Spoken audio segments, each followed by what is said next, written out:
Hello, everybody.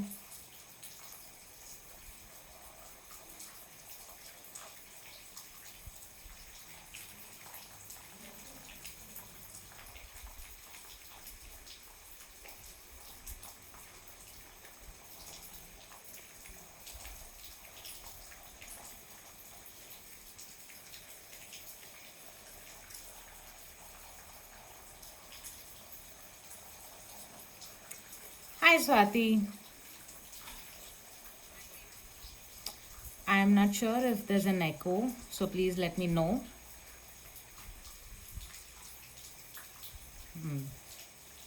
How are you doing?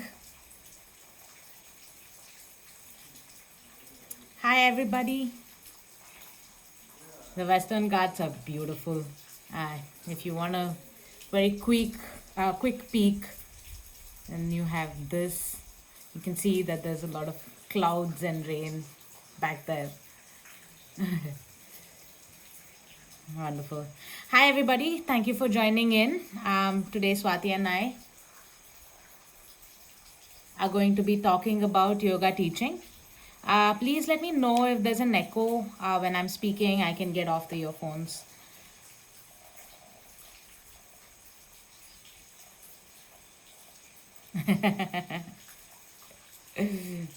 Just work from home things, huh?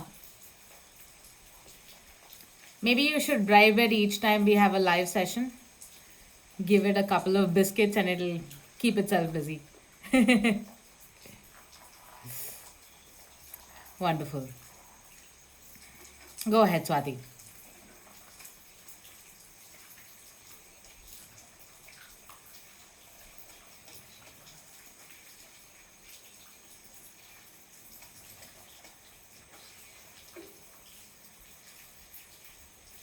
Co-founder.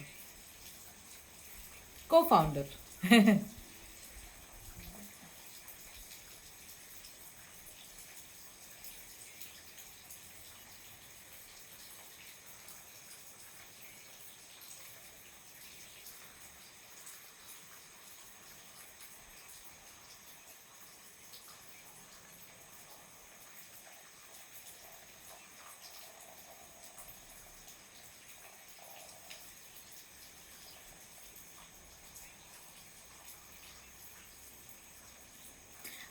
If you ask me to summarize, this entire journey in like a couple of words, it's very, very difficult because I never really sort of planned to be here and sort of planned that, I would sort of be teaching yoga first of all, and then eventually helping or enabling others to teach yoga.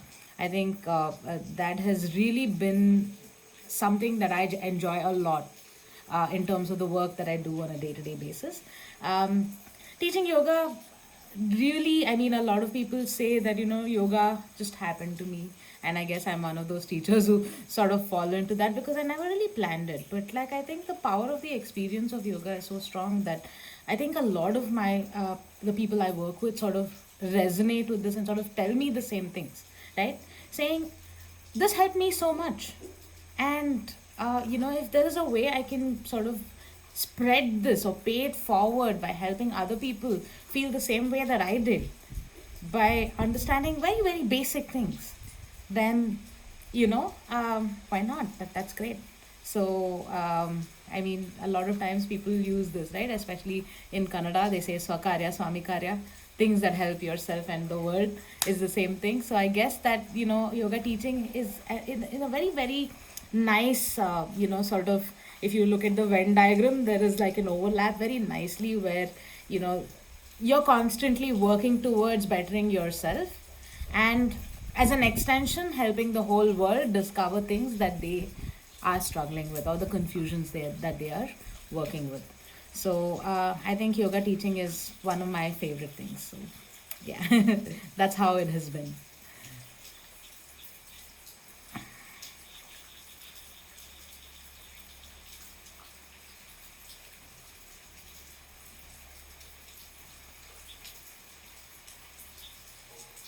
Yeah, so tell me more about your journey. Like how did, I mean, knowing you, I was there in the first class that you came into, the first ever yoga class, and you walked out of the class saying, well, I don't like yoga very much. So from there to now having like a full-fledged career in yoga, and now also being a person who starts, I mean, who teaches trainings along with me, different parts of it. So how has that been?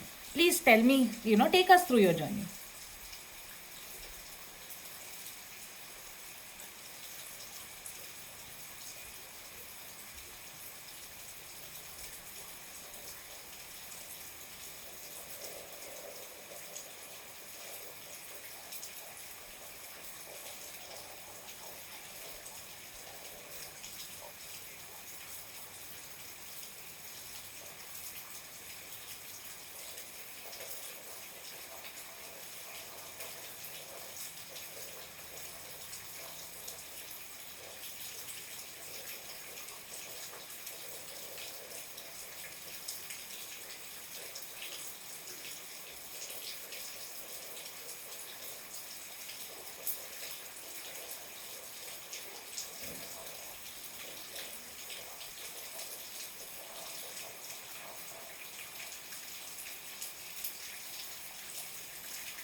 So what changed?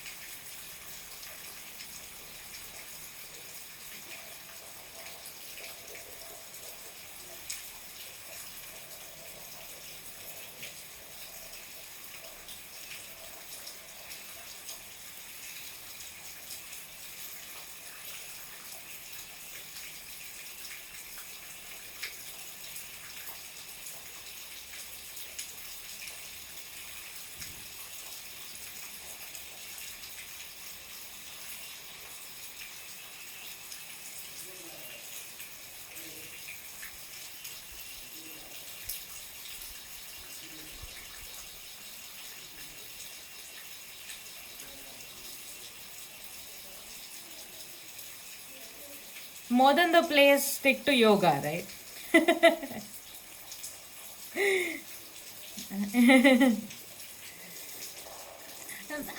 I'd like to think of us.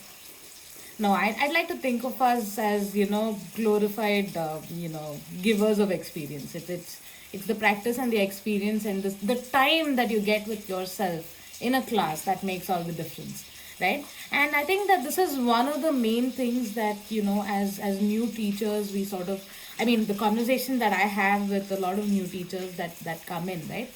What goes into a yoga class, right? Like, what is it that differentiates a class of somebody who's been doing yoga, who's been teaching yoga for a really long time, and for somebody who's just starting off, right? Obviously, right? It's the same thing, right? If you go to a carpenter who's just done so many, worked on so many pieces of wood furniture, and he just knows how what he's doing and things like that, he has a very different sense about him than somebody who is just starting out. Maybe there is a little bit of awkwardness with the tools, maybe there is a little bit of a lot of things that you figure out with experience, right? So I think that that is the one thing that I feel a lot of new teachers struggle with, because the experience of being put together is what we're really working towards. See, as a yoga teacher, I feel that asana, pranayama, all of these tools exist. And most of the times when you start out, you're starting to look at, okay, if I take this leg forward at this much angle with this much exhalation, then, I will feel like this. Right? But like, how many things can you control in a yoga class? If the teacher at the end of it is able to make the student Just spend some time very honestly, without biases, without opinions, without these judgments, without I must do this, or I should do that, or this must be done, or if I do this, this is what I will get. If all of these things are removed from the experience of what you're actually doing, then that yoga class is magic. And a yoga teacher is just somebody who facilitates this, who sort of says, no, I'm not going to let all of these influences come in the way.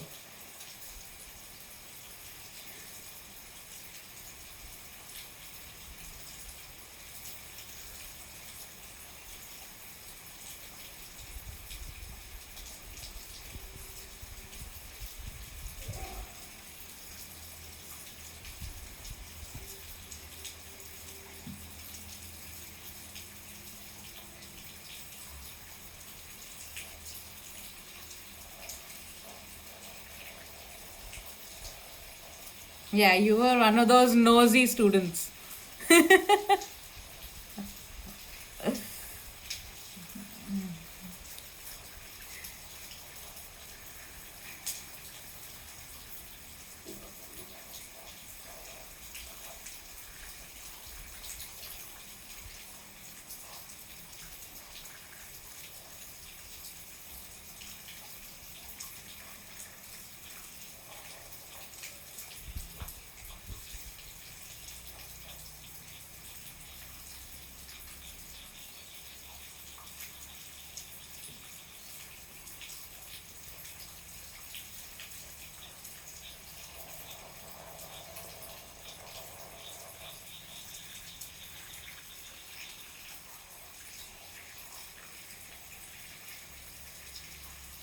About yourself too, right?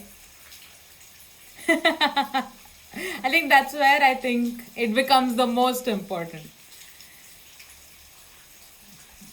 All of this knowledge.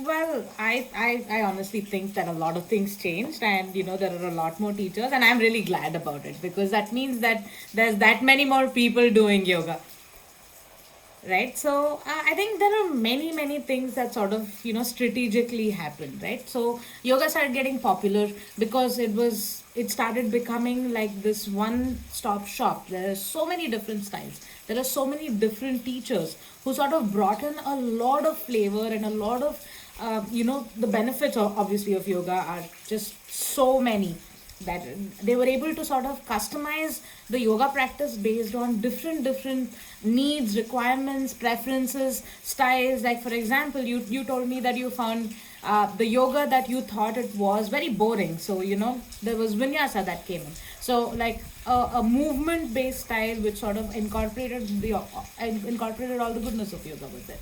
Then there were people who were experimenting with props, and a lot of things started getting really popular throughout the world.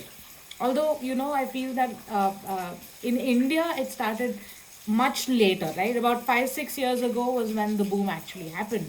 But in the West, people had already started, getting more familiar with yoga. People were already running teachers' trainings. And very interestingly, I think one of the leaders of this movement was Bikram Yoga, although shrouded in a lot of controversy right now. And there are a lot of things, there are pros, cons, but he was the first person who said, let me do a teacher's training. Let me teach people how to teach the way I teach. And that started getting popular. And then Yoga Alliance came about. They came up with a series of requirements that you need to have as a yoga teacher, so that you can teach yoga safely. So it started becoming from a very disorganized one teacher teaching a bunch of people kind of format. It started getting a lot more solidified.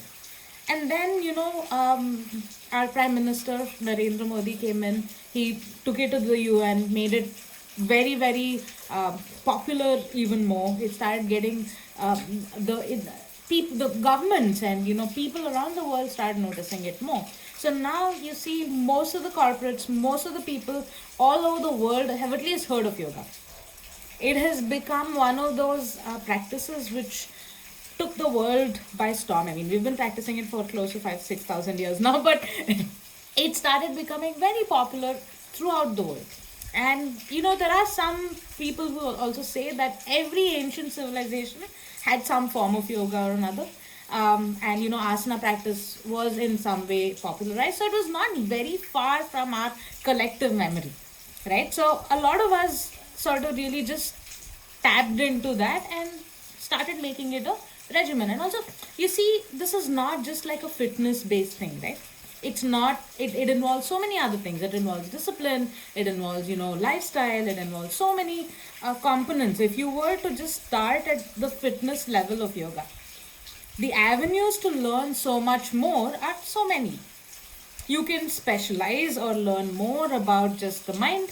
You can specialize or learn more just about the body, about how the body functions. There are, the avenues are so many, and it's a very vast thing. So depending on what you resonate with, people could sort of pick up that as something that became their thing with yoga.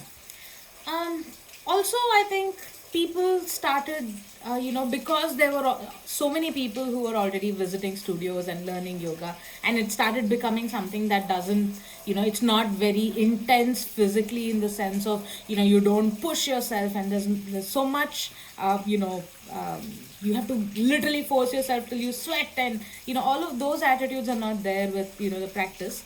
I think a lot of people started just feeling like you did, feeling that okay, there's something about this, like I'm feeling very different and I would like to do more of it.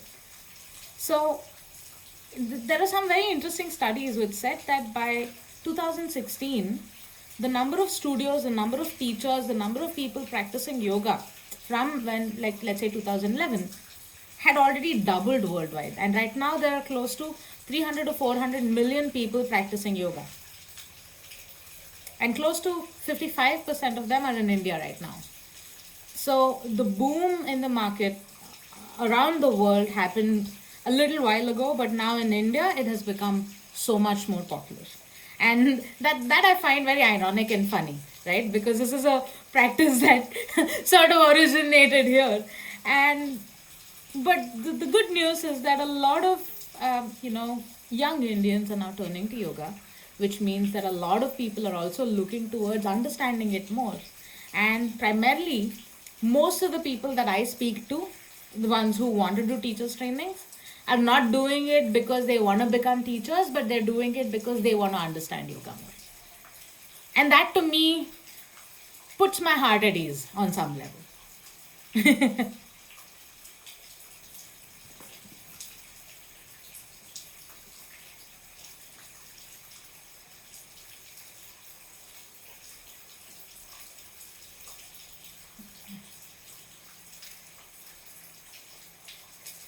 Absolutely, absolutely. But there also, I think in the recent years there is an emerging trend of people who are looking at yoga as a career, right? Because now the entire yoga industry is like an $84 billion industry annually. There are close to 1 billion Instagram posts per day on yoga, right? So it is a very viable career option that a lot of people are looking to include as their career path and goal. And that is very interesting because in India it's never been like that, right? And yoga as a practice has never been done to sort of pick as a career. People who taught yoga did it over a period of time because of passion. So now there is an emerging trend of people who are taking it as a thing that they can use to sort of um, Priyanka says, our over the counter medicine. Absolutely. Right. Anyway, going back. So there are like there is a distinct group of people who are picking it up as a career and as a way to sort of build their life alongside this. And I think that that is a good thing in one sense, because that is what will bring some level of organization to this, almost disorganized sector of work.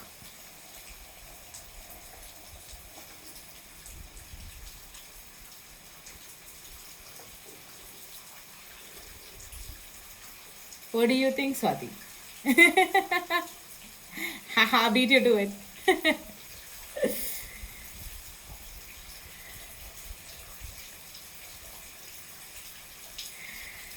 So this is a slightly tricky one, right? Because there are so many definitions of yoga and so many, personal experiences with yoga that you can't sort of really put a blanket and sort of say that this is what it means to be a yoga teacher. And I think that that's where a lot of these disorganized or like these misconceptions and myths about yoga exist, because it is difficult to sort of brand it and say, put a boundary around it and say that this is all there is to teaching yoga. But if I had to say it very simply and give you a very, very personal answer, then I would say that yoga teaching is really about creating an experience um, that sort of makes somebody feel whole, right? To teach yoga, you need to learn how to facilitate experiences, how to be the broker between you and yourself. And for that, I think it's a very important skill that you need to have for yourself. You need to be able to do that to yourself. You need to know yourself in order to help somebody else know themselves. I don't know if this makes sense, there's too many words in that. But a very simple way to say it is to sort of have the time and experience of yourself long enough that when somebody comes to you, you're able to do that to them too.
Absolutely right. Like most of the times we forget that asana, pranayama, mudra, bandha, dhyana, dharana, all of these are just tools. As our stories, as our experiences, as our anything else, right? You can practically learn yoga any moment of every day.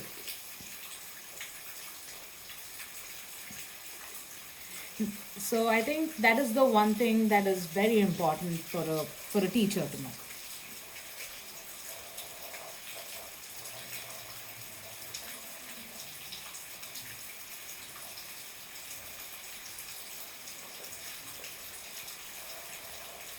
Sure.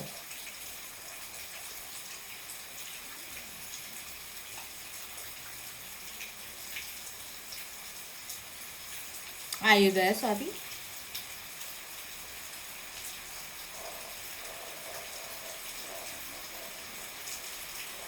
Yeah, I can hear you. Yeah.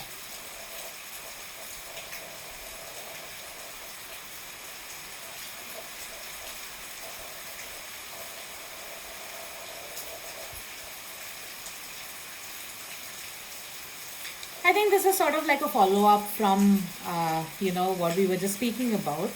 So I think there are many things that are very important for a yoga teacher to know. At the base of everything is how to teach yoga safely, right?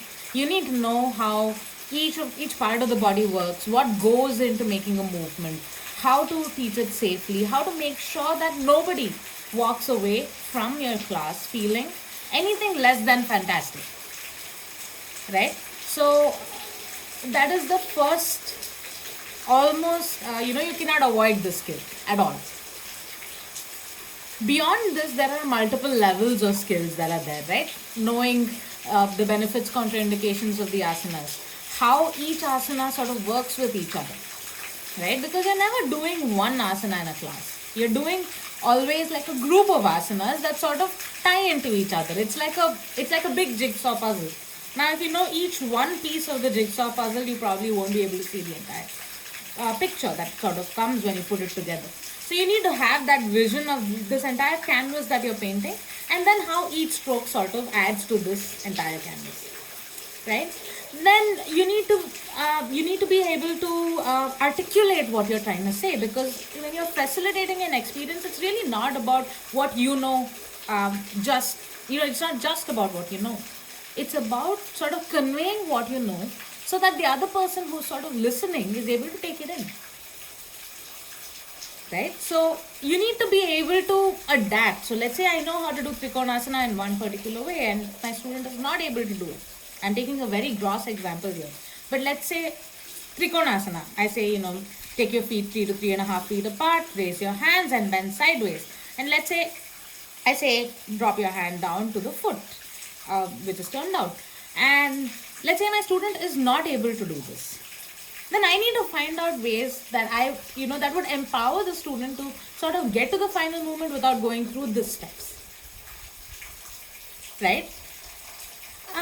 The other way is, a lot of times our students are not very familiar with their bodies.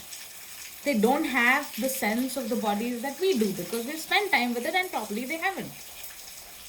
So you need to have the skills, the conversational skills, the articulation skills, the expression, to sort of enable somebody to become familiar with themselves, right? And the most important thing out of all of this is that empathy. I think this is a very difficult, line to draw, and this requires like an every moment kind of analysis, because building that level of empathy and discrimination is very hard. We either say, oh, okay, they may be going through a lot of things, and it's okay if they don't do it, or we say, so what? Excuse me. So what if they're going through this? They should do this so that they will feel better. But having the space to enable them to discover their own follies, mistakes, experiences is the most important thing for the teacher. And that takes a stomach of steel. And that is something that needs to be built over and over and over again with everybody.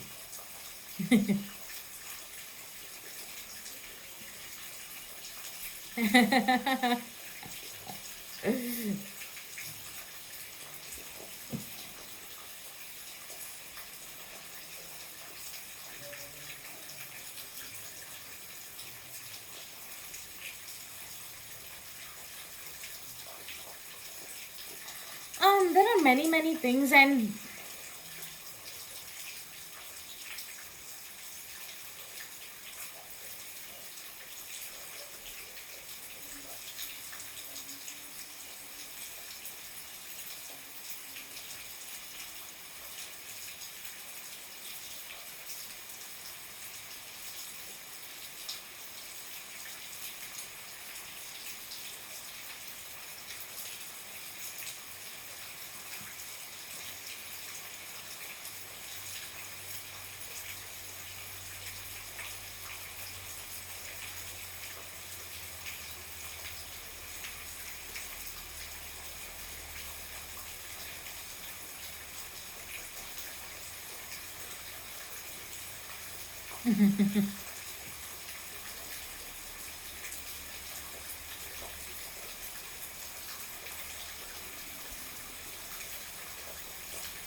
Well, the first thing I ask my students not to do after the teacher's training is go to Google and find out how to create class plans.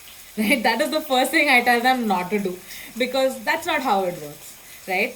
So, I guess we can go back to the analogy that I was giving you last time, saying if you know the strokes, you also need to know the entire canvas, right? You need to know what each of these strokes amount to. And I think that's where experience and, sort of trial and error with the different things upon yourself as a teacher makes the difference, right? So, there are many, many things that go into building a class.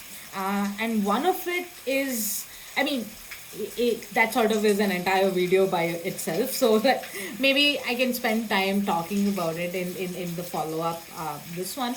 But I think one of the important things that need to go into designing every class is the knowledge of, like I said, anatomy, physiology, experience, how it adds up, how much. If you're talking about an asana class, then how much of the body can you lose at the end of it? This is slightly mistake, right? Like, because I think this is something that a lot of people don't understand. When you're deeply connected with your body, you don't feel the need to sort of keep reinforcing those parts. You sort of are connected without really having to do much. And that's what an entire yoga class is supposed to make you feel. It's supposed to make you feel like you're walking on bubbles.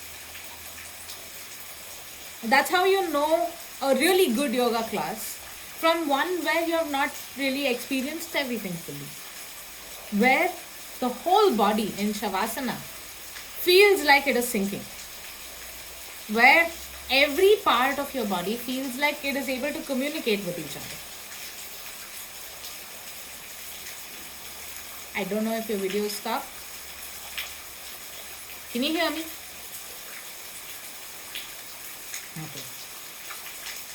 Okay, alright. So I think that is one of the things, and to do that takes a lot of things, and it's not just like a formula, it's not like a checklist. You can't say, okay, stand up, do Tadasana, Trikonasana, Parsvakonasana, Parivritta, then sit down, do Paschimottanasana, do a twist, do an invert, done. No, that's not how it works. So I know a lot of people right now may not really be able to go to a physical class, but there are plenty of people leading classes online, and I think that I would always recommend that they do that rather than follow like a fixed sequence that may not really work for them every day.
Yeah, absolutely.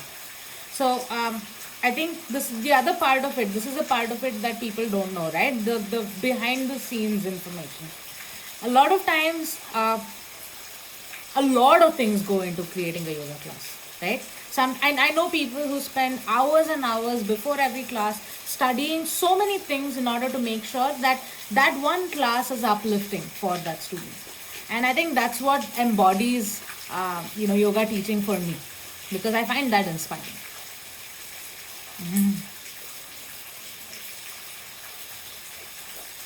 Yeah.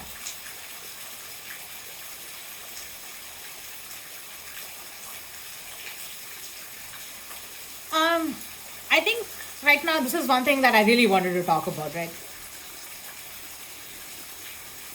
Yeah.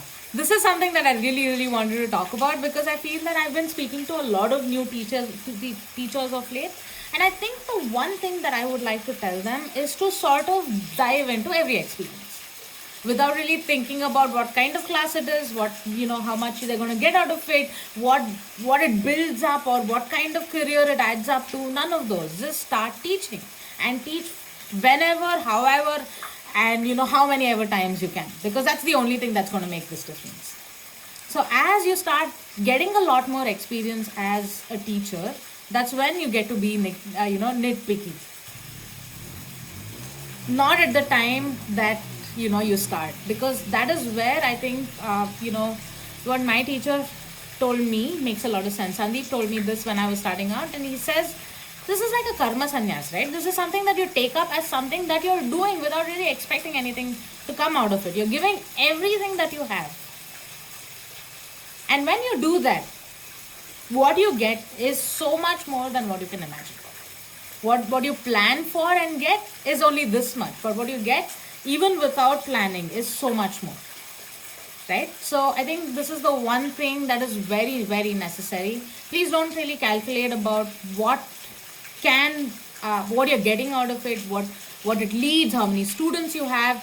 None of those. As much as possible, teach in every circumstance, in every situation, whenever you can, to your family, to your friends. Make everybody some people who come into your class, and just teach as much as possible.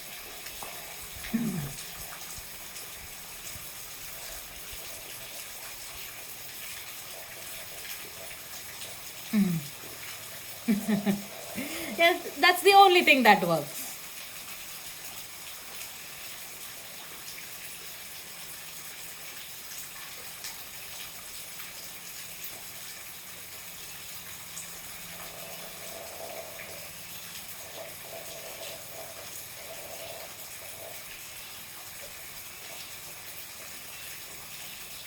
Yeah, I mean, there's one thing that, sort of is etched in my mind. Before my first class, Sandeep had told me that every class that you teach has to be your best class, right? No matter how many classes you have taught, what you're going to teach right now has to be the best class you have ever taught in your life. And I mean, for the weak-hearted, that can be a lot of pressure. But like, to me, it sounded very, very inspiring, right? Because I mean, imagine the kind of inspiration that you must have to sort of carry that forward. That insane level of hope and inspiration and drive that it takes. And I feel that I'm very grateful for that one piece of advice that Sandeep gave me.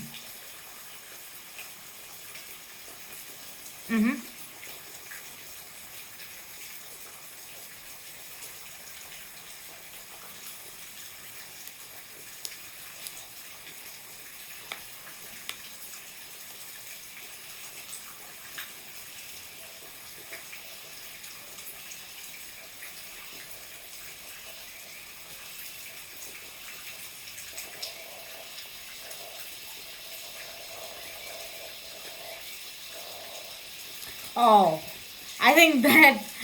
Hi, Anirudh. Thank you for joining in, first of all. This is something again that can be spoken about for hours and hours and hours. And I think that Pragya, one of the teachers that I work with on a regular basis, and I spend days talking about this, right? I think one of the main things about yoga teachers and yoga teaching is that people forget that it's a career. I mean, it is the society at large, and yoga teachers forget that there are a lot of things that are very transactional about it, right? So in a day, if I'm teaching, let's say 5 classes, I'm spending equal amount of time or more in managing the different things that I do as a yoga teacher. So it is a lot of people think about just quitting their corporate career and jumping into yoga class, thinking that, oh, this is so nice, I can do yoga all day and teach all day and things like that. But it involves a lot of other things that any other career involves, right? That is one that I can think of straight off the bat. And the other part of this is that, a lot of times, by virtue of the equation that you have as a student and a teacher, you constantly expect yoga teachers to know it all, to have everything figured out about life. And I've seen a lot of yoga teachers also feel the pressure of having to like be perfect, whether it's on Instagram or like offline, right? Like a lot of times you hear things like, oh, you have a headache, how is that, you're a yoga teacher, you're not supposed to have a headache, right? Yeah, I know, I know it's one of your pain points. Right? And I think that one of the, I don't know if you're on, your video keeps stopping, so I'm not sure you can hear me. Yeah. Yeah. So yeah, that's the one thing, and this sort of goes into every part of our lives, right? Like from the personal lives that we lead to, like life with our families, to friends, to people we don't even know, to our students. A lot of people have opinions about us, and I think that it can get very, very stressful if you sort of play into that ideology, or sort of start listening to this idea that you must know it all. As a new teacher, I would say it's very important to know that you're a work in progress. The only thing that you're committing to is to sort of refine yourself, to understand yourself more and keep working. That's the only commitment that you have, and that is, I think, a very, very important thing, that for everybody to understand that we may not know it all, and we most likely don't know it all, but we are working towards knowing ourselves more. That's it. There are a lot more, Anirudh. I mean, we'll probably make a lot more reels about it. I think Swathi's our point person to handle all of these misconceptions. She's the real Rani of our shala. So, so we'll do a lot more about it for sure.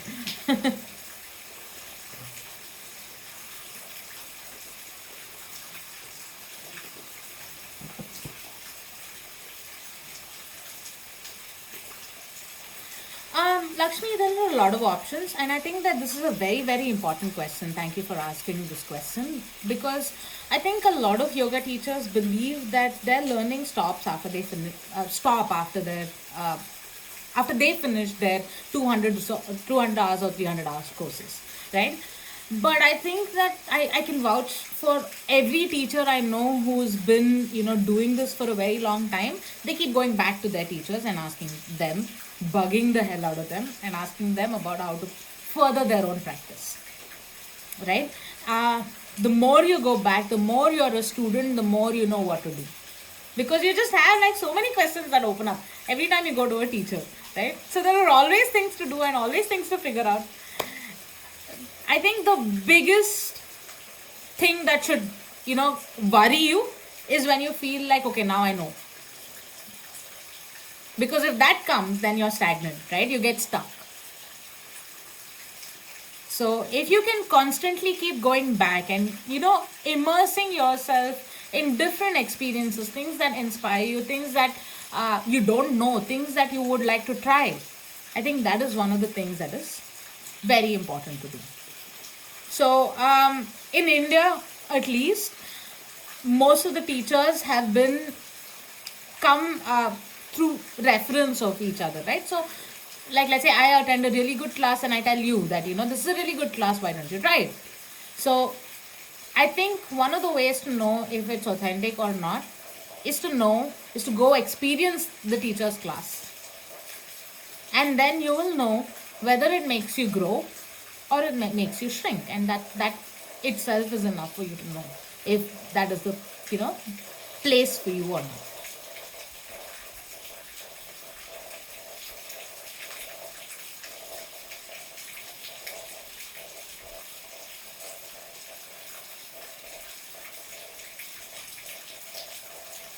Absolutely.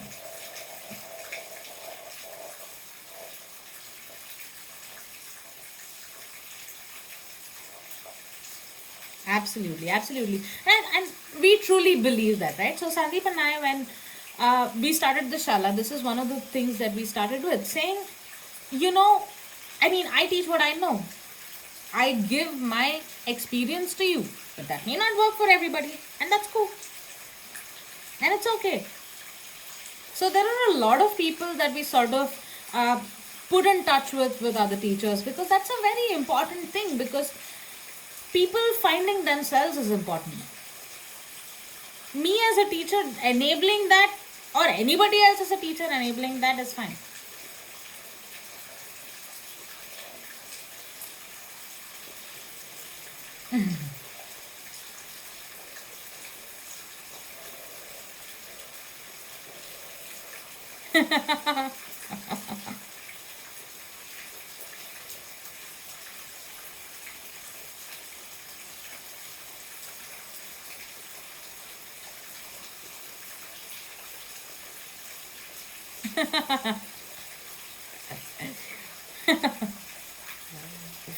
Yeah, I think there are some very nice conversations we have in our teachers trainings, and one of those is that, a yoga teacher is literally like a emotional sewage cleaner, right? Who sort of brings out all the garbage so that it starts becoming clean on the inside.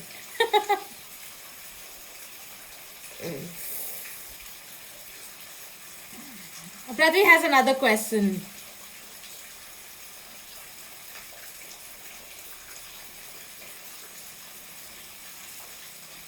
As soon as possible. Prithvi, this is exactly for you. This should have started about 4 years ago for you. I think it's very important uh, to put yourself in a place where you find yourself teaching more and more and more, and that's the only way to learn how to teach.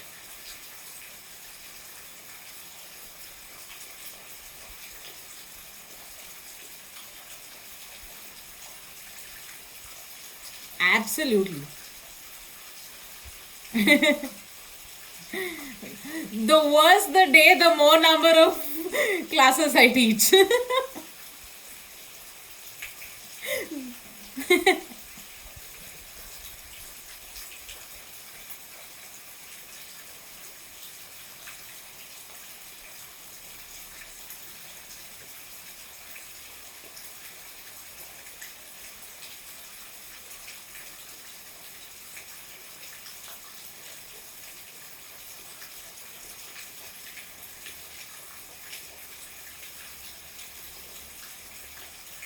Absolutely.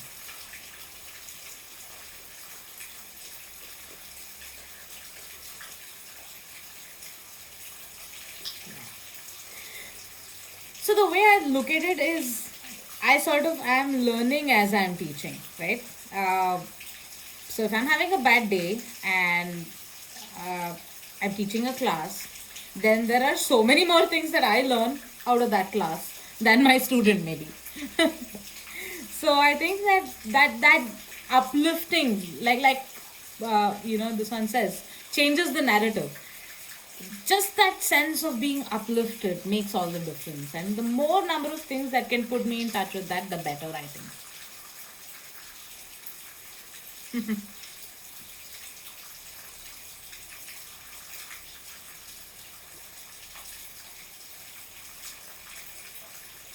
Going upwards too. Yeah. Yeah. This is a very, very important conversation, right? Because a lot of people feel that this is something that is falsely positive about yoga, right? I don't think so, because when I'm feeling weird or bad, or I'm having a bad day, um, it doesn't mean that I'm deprived of the power to help myself. So if I'm not thinking that I want to replace what I'm feeling, but if I'm thinking that I want to relook at what I'm feeling at a slightly later time, I don't think that it becomes very toxically positive. I don't have to sort of tell people you never feel like this, you have to always feel better. But just that changing of the mental scape for that 1 hour or 2 hours can make that difference.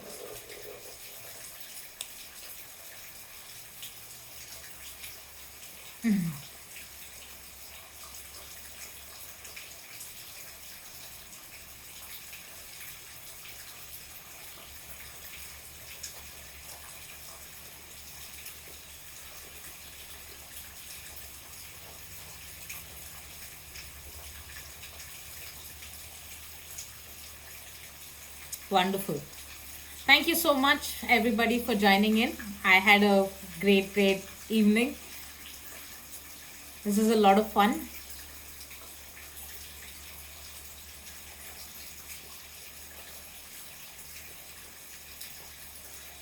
Probably.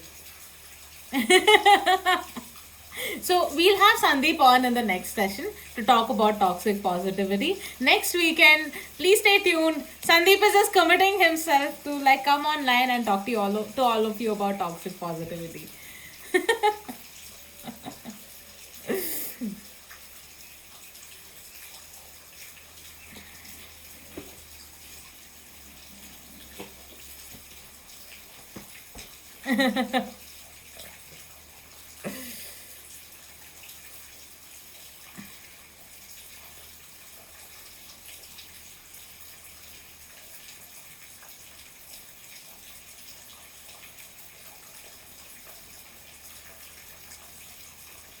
Yeah, centering is an important skill.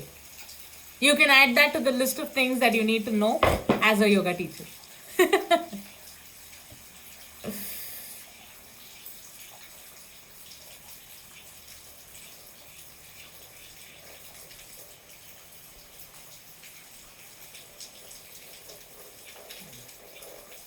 Absolutely.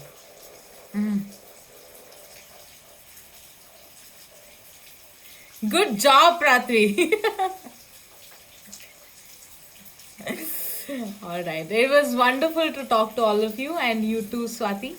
I hope to see you all soon. In case you have any questions about yoga teaching, please feel free to reach us. We are pretty active on social media, and drop in your question, and we will find the best way to answer it for you.